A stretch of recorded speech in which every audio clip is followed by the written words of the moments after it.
Section 5.4 is about complex rational expressions. And there's only really one objective here, and that is to simplify complex rational expressions. So first of all, let's define complex rational expressions. And it is a rational expression that contains rational expressions within its numerator and or its denominator. And so here's some examples. 2/3 divided by 4/5, or 1 plus 5 divided by x divided by 4x, or x minus y divided by x plus y, all divided by 2x minus y divided by 3x plus y, and so on. It can get more complicated than that. 3x divided by 5 minus 2 divided by x, all divided by 4x divided by 3, plus 7 divided by 6x. And the idea generally is to simplify these rational expressions. There are several methods available to this, and I decided just to go over one method, get good at that, and that's my general philosophy, as you know. And then you can solve just about any rational expression that ever comes along. And so let's look at some examples here, like y plus 1/2 divided by y minus 1/7.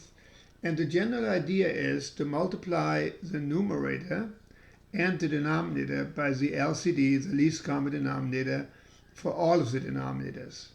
So when you look at the denominators 2 and 7, the LCD obviously is 14. So we are going to multiply the numerator and the denominator by 14.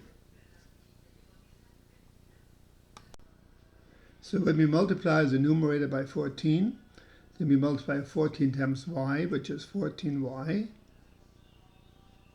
And we multiply 14 times 1/2 plus 14 times 1 divided by 2. And in the denominator, we multiply 14 times y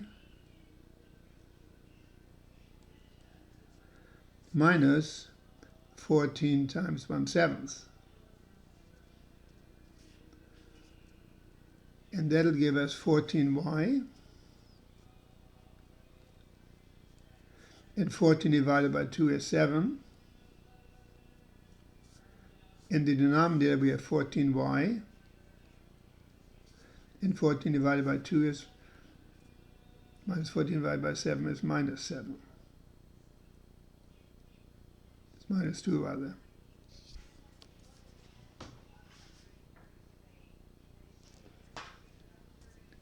So that is the answer to this particular exercise here.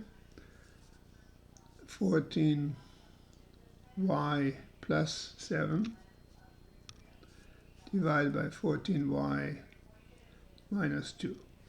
Now the reason why we're multiplying the numerator and denominator by all the LCD for all of the denominators is to clear the fractions, which we have done effectively here, and you can look at you see it in the answer.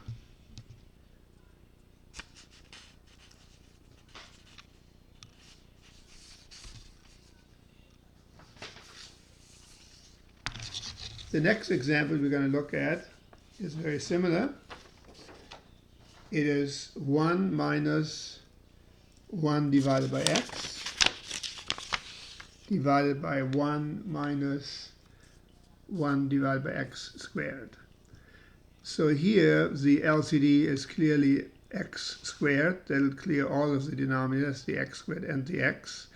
And again, proceeding the same way, we multiply the numerator and the denominator by x squared. In this way, all the fractions will be cleared. So when we do that, we get x squared times 1 is x squared minus, then x squared times 1 is x squared divided by x.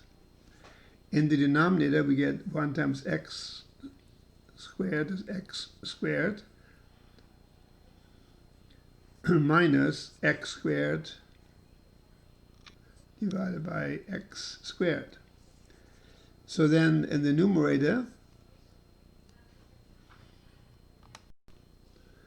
In the numerator we have x squared minus an x squared divided by x is x divided by x squared, and this is now x squared divided by x squared is 1, so x squared minus 1. And now we can factor an x in the numerator. So we have an x times x minus 1 in the numerator by factoring x. And the denominator we can factor, because that's the difference of two squares, x squared minus 1 squared. So it would be x plus 1 times x minus 1. And now we can cancel the factor x minus 1. And so our final answer is x divided by x plus 1.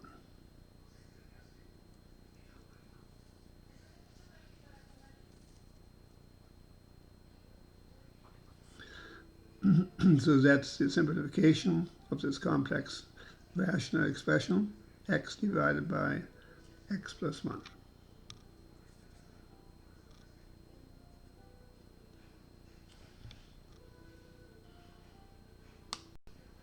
The next example is a guided solution. So we have 1 divided by a plus 1 divided by b divided by 1 divided by a minus 1 divided by b.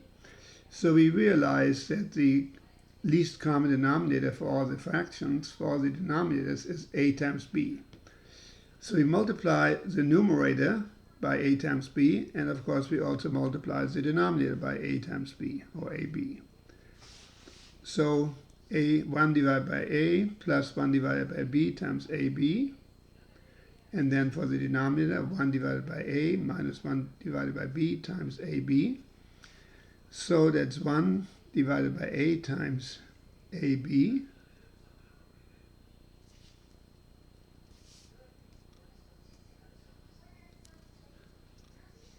plus 1 divided by b times ab. In the denominator, we multiply ab times 1 divided by a, that's this term here, and then minus 1 divided by b times a times b, by ab. Now, in this expression, the a's cancel, and only the b remains. So the a's cancel, so then there's only b in the numerator. And for the second term, the b's cancel, and so there's only an a. In the denominator, 1 divided by a times ab, the a's cancel, and so it gives us a b. In the denominator, minus 1 divided by b times ab, the b's cancel, and we only have an a. So then the final answer is b plus a divided by b minus a, and there is nothing to cancel or to reduce. As you know, you cannot cancel the b against the b, or any of that, because these are terms of a sum and not factors or products.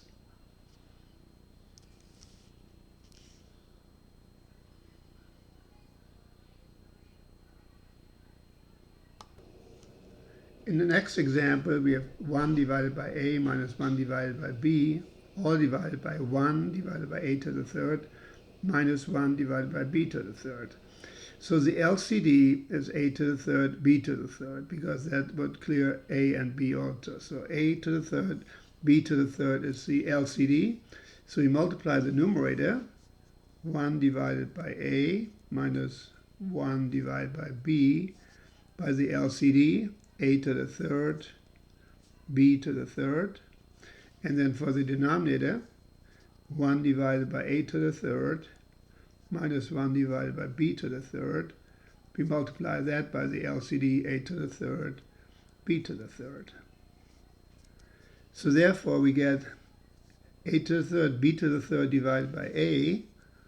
So that's a to the third, b to the third divided by a, minus a to the third, b to the third divided by b. And in the denominator, we get a to the third, b to the third,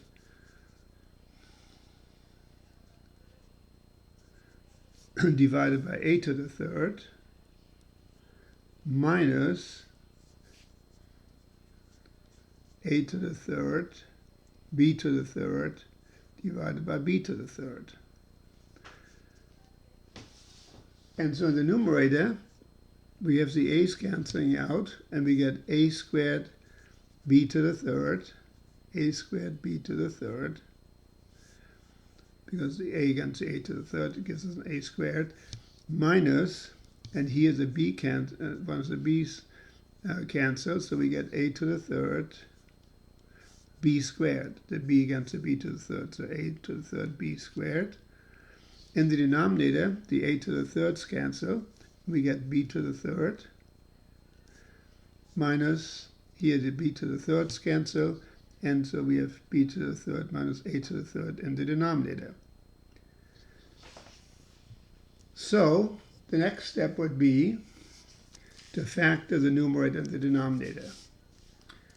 And the numerator is easy to factor, and the denominator we recognize as a difference of two cubes, and we know how to factor that. In the numerator, we can factor out the greatest common factor, a squared b squared.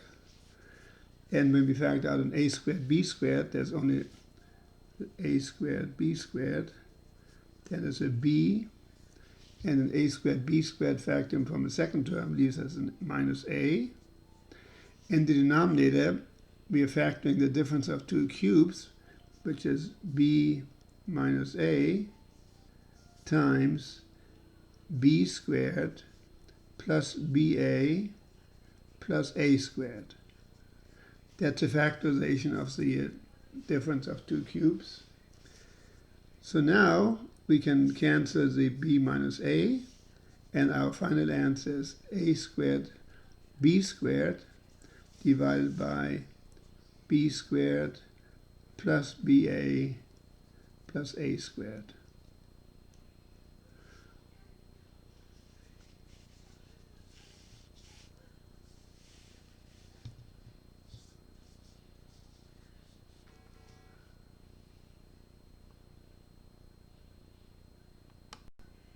So I indicated the final answer to this particular exercise, and this is the conclusion of section 5.4.